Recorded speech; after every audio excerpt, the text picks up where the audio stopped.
Hello welcome to Sally kitchen. ഇന്നത്തേത് ഒരു മധുരമുള്ള വാരിയിട്ടപ്പാണ്. മുമ്പ് ഞാനൊരു വാരിയിട്ടപ്പത്തിൻ്റെ റെസിപ്പി ചെയ്തിട്ടുണ്ട്, നമുക്ക് കറിയൊക്കെ കൂട്ടി കഴിക്കാൻ പറ്റുന്നത്. ഇത് നമുക്ക് 4 മണി ചായയുടെ കൂടെ നല്ലൊരു കോമ്പിനേഷനാണ്. പണ്ടുള്ള ഉമ്മമാരൊക്കെ ചെയ്തു വരുന്ന അടിപൊളി റെസിപ്പിയാണിത്. അപ്പോൾ എങ്ങനെയാണ് ഇത് ചെയ്യാൻ നോക്കാം. ചാനൽ സബ്സ്ക്രൈബ് ചെയ്യാത്തവരാണെങ്കിൽ ഒന്ന് സബ്സ്ക്രൈബ് ചെയ്യുക. തൊട്ടടുത്തൊരു ബെല്ലൈക്കൺ ഉണ്ട്, അതും കൂടി ക്ലിക്ക് ചെയ്തിട്ട് ഓൾ എന്നുള്ള ഓപ്ഷൻ സെലക്ട് ചെയ്യണം, നോട്ടിഫിക്കേഷൻ കിട്ടാൻ വേണ്ടിയിട്ട്. പിന്നെ ഈ ഒരു വീഡിയോ ഇഷ്ടപ്പെടുകയാണെങ്കിൽ ലൈക്ക് ചെയ്യാനും മറക്കരുത്. ആദ്യം ഒരു ബൗൾ എടുത്തിട്ടുണ്ട്. ഇതിലേക്ക് ഒരു കപ്പ് മൈദ ചേർത്ത് കൊടുക്കാം. അര കപ്പ് റവ ചേർത്ത് കൊടുക്കുകയാണ്. ഈ ഒരു റവ വറുത്തതൊന്നല്ല, വറുക്കാത്ത റവയാണ്. പിന്നെ 2 നുള്ളി ഉപ്പ് ചേർത്ത് കൊടുക്കുന്നുണ്ട്. ഒരു അര കപ്പ് പഞ്ചസാര ചേർത്ത് കൊടുക്കുക. ഇത് കറക്റ്റായിട്ടുള്ള ആ ഒരു മധുരം മാത്രമേ ഉണ്ടാവൂ. നല്ല മധുരം വേണമെങ്കിൽ ഒരു 1/4 കപ്പ് വരെ ചേർത്ത് കൊടുക്കാം. പിന്നെ കുറച്ച് തേങ്ങാക്കൊത്താണ് ചേർത്ത് കൊടുക്കുന്നത്. ചെറുതായിട്ട് കട്ട് ചെയ്തിട്ട് ചേർത്ത് കൊടുക്കുക. അത് ഇടയിൽ കടിക്കുമ്പോൾ നല്ല ടേസ്റ്റാണ്. പിന്നെ ഒരു 1/4 ടീസ്പൂണോളം നല്ല ജീരകം, 1 ടീസ്പൂൺ കറുത്ത എള്ള്,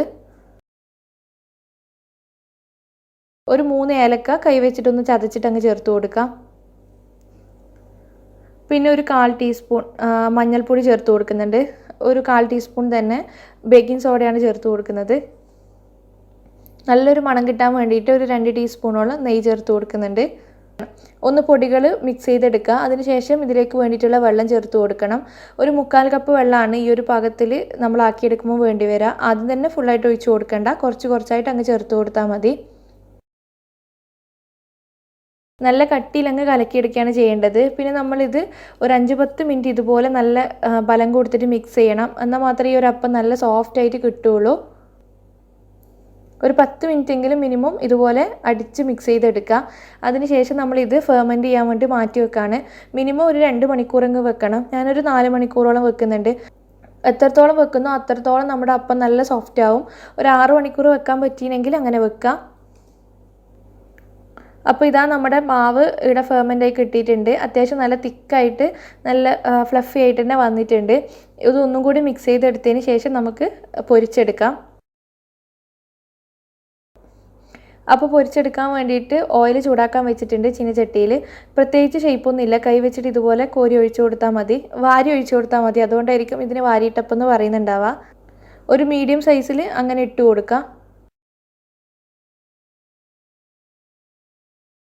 പെട്ടെന്ന് റെഡിയായി കിട്ടും. ഇതുപോലെ അങ്ങ് പൊങ്ങി വരും. അപ്പോൾ തിരിച്ചു മറിച്ചൊക്കെ ഇട്ടിട്ട് ഒരു ഗോൾഡൻ കളറാവുന്ന വരെ ഫ്രൈ ചെയ്തെടുക്കുക. ലൈറ്റായിട്ടുള്ളൊരു ഗോൾഡൻ കളർ മാത്രമേ കിട്ടൂ. ആ ടാഗ് വീഡിയോയിൽ പറഞ്ഞിട്ടുണ്ടായിരുന്നു, വൈറലായ വീഡിയോയിൽ വാരിയിട്ടപ്പം ഉണ്ടെന്ന്. അപ്പോൾ അന്നേ ഞാൻ ഈ ഒരു റെസിപ്പിയും കൂടി ഷെയർ ചെയ്യണമെന്ന് വിചാരിച്ചതായിരുന്നു.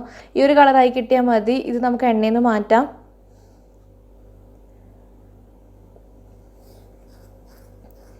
എണ്ണയൊന്നും കുടിക്കുകയും ചെയ്യില്ല. നല്ല സോഫ്റ്റ് ആയിട്ടുള്ള അപ്പമാണ്. ഇതിൻ്റെ ഉൾഭാഗം ഒന്ന് കട്ട് ചെയ്തിട്ട് കാണിക്കാം. നല്ല സോഫ്റ്റാണ്, ആരൊക്കെ വന്നിട്ടുണ്ട്. പിന്നെ നിങ്ങൾക്ക് മധുരം കുറച്ചും കൂടി വേണമെന്നുണ്ടെങ്കിൽ ചേർത്ത് കൊടുക്കാം. ഇത് കറക്റ്റായിട്ടുള്ള മധുരം മാത്രമേ ഉണ്ടാവൂ. ചിലർക്ക് ഇത് കഴിക്കുമ്പോൾ നല്ല മധുരം വേണ്ടി വരും. നല്ല ചൂട് ചായൻ്റെ കൂടെ അടിപൊളി കോമ്പിനേഷനാണ്. ട്രൈ ചെയ്ത് നോക്കുക, എന്നിട്ട് ഫീഡ്ബാക്ക് അറിയിക്കണം. വീഡിയോ ഇഷ്ടപ്പെടുകയാണെങ്കിൽ ലൈക്ക് ചെയ്യാനും ഷെയർ ചെയ്യാനും മറക്കരുത്. താങ്ക്